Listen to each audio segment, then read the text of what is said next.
Hello, and welcome to my channel. This is the story of how one of the greatest cities of all time fell, and how that led to the beginning of the Renaissance, the discovery of the Americas, and a complete reshaping of the world as we know it today. It's about the fall of Constantinople, the end of the Middle Ages, and the beginning of the modern world. It is also about one of the greatest sieges in history and one of the most epic last stands. And it's all coming up next.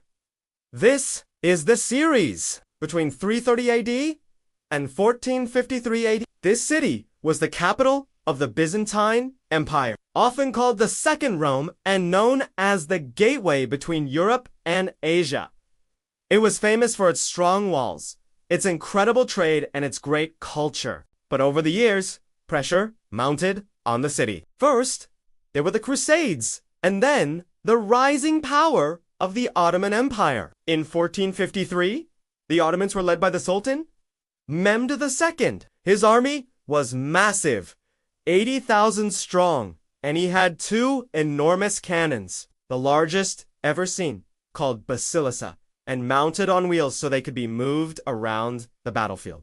They shot cannonballs the size of houses. Inside the city, the citizens prepared to defend it with all their might. The emperor at the time was Constantine XI, and he too was ready to fight to the death. He had only 2,000 soldiers and no artillery to speak of, but he did have the strongest walls in the world. 4 weeks, the Ottoman army bombarded the city, but those thick walls just wouldn't budge. Finally, after 53 days, the Ottomans found a weakness in the walls, broke through, and stormed the city. The Byzantines fought bravely, but they were hopelessly outnumbered. Constantine XI fought until the last moment, and when he saw the enemy entering his palace, he drew his sword and shouted, "I am a descendant of Roman Emperor. Today I shall win back the glory of Rome or die trying."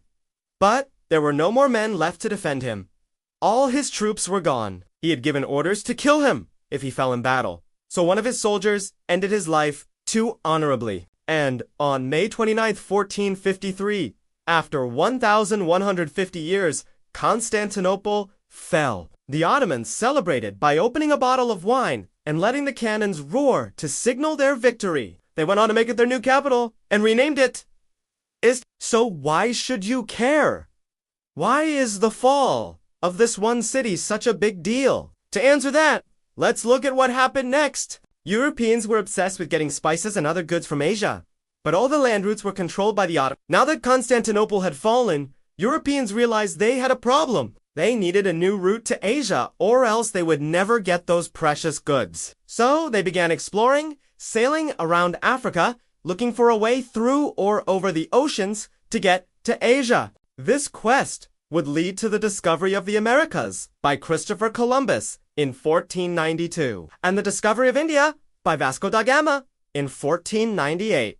And both of these would completely change the world. The Renaissance would begin in Italy around the same time. As the Dark Ages ended and the Middle Ages ended, the Age of Exploration began. New ideas blossomed in Europe as artists and scientists were inspired by the ancient Greeks and Romans. New inventions helped spread these ideas around the world. The printing press, for example, made it possible to mass-produce books and share knowledge with more people than ever before. All this was happening because Constantinople had fallen. When one empire falls, another will rise. In this case, many empires and ages fell and rose again. The fall of Constantinople led to the start of the Renaissance. That led to the Age of Exploration, which led to the scientific revolution and the Enlightenment, which eventually